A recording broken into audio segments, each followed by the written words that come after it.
हाय बहनों, नमस्ते, प्रणाम। कैसी हैं आप सब? स्वागत है आपका हमारे अपने YouTube चैनल में। आज हम आपको एक बहुत ही सुंदर सोहर गीत सुनाने जा रहे हैं। तो प्लीज़ आप सबसे रिक्वेस्ट है कि गीत को फुल वॉच करके सुनना, तभी गीत आपको समझ में आएगा। तो आइए सुनते हैं प्यारा सा सुंदर सा सोहर गीत। रुनकी झुनकी ननदिया मैं खिड़किया से झाँकै, खिड़किया से झाँकाई हो। रुनकी झुनकी ननदिया मैं खिड़किया से झाँकै, खिड़किया से बोलाई हो।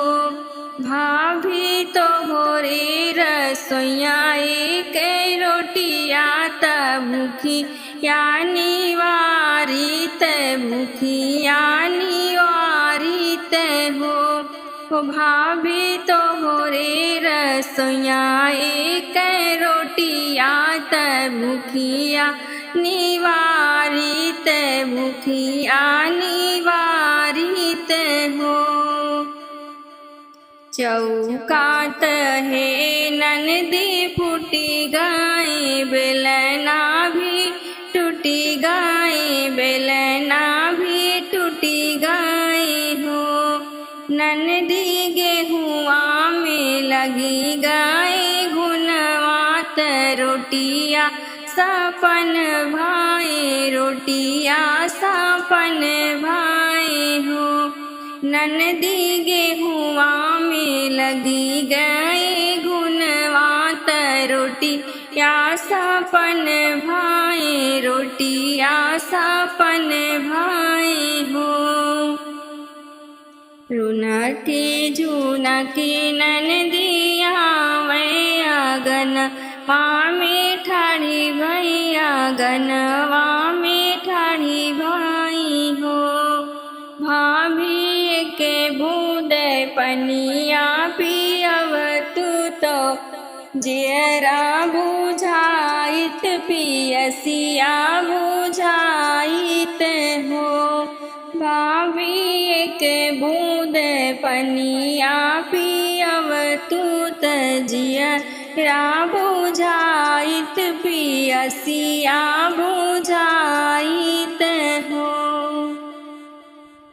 घड़ी लाता है ननदी फूटी गाय, रसरी भी टूटी गाय, रसरी भी टूटी गाय हो। ननदी कुवना जे गए हैं सुखाई, त पनिया सपन भाई, पनिया सपन भाई हो।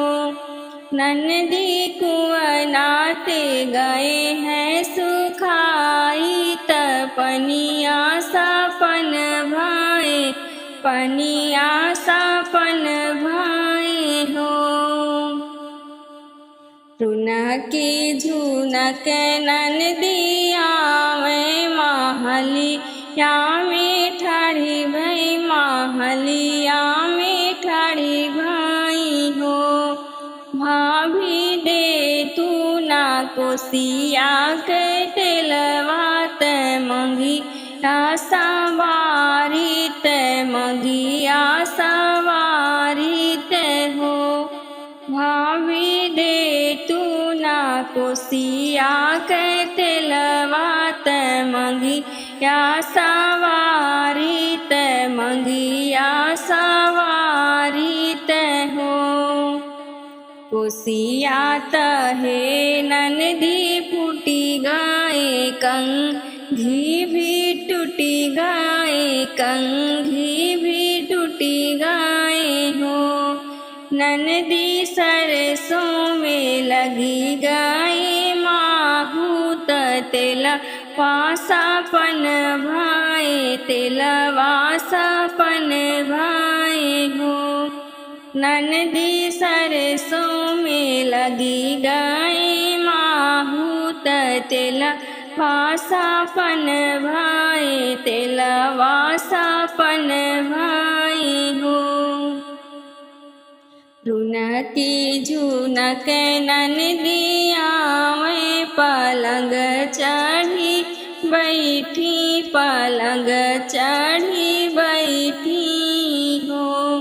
भाभी तनिका बोल तू हमरा भीर ना भेटित, घरा जाइत भेटित, घरा जाइत हो।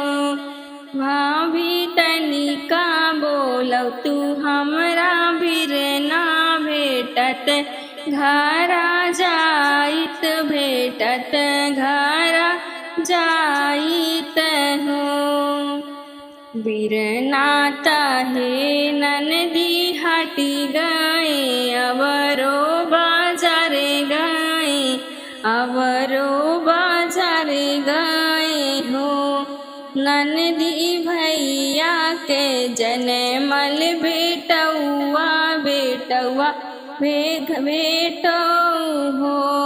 ननदी भैया के जनमल बेटौआ भेटिए घरा जा तू, भेटिए घरा जा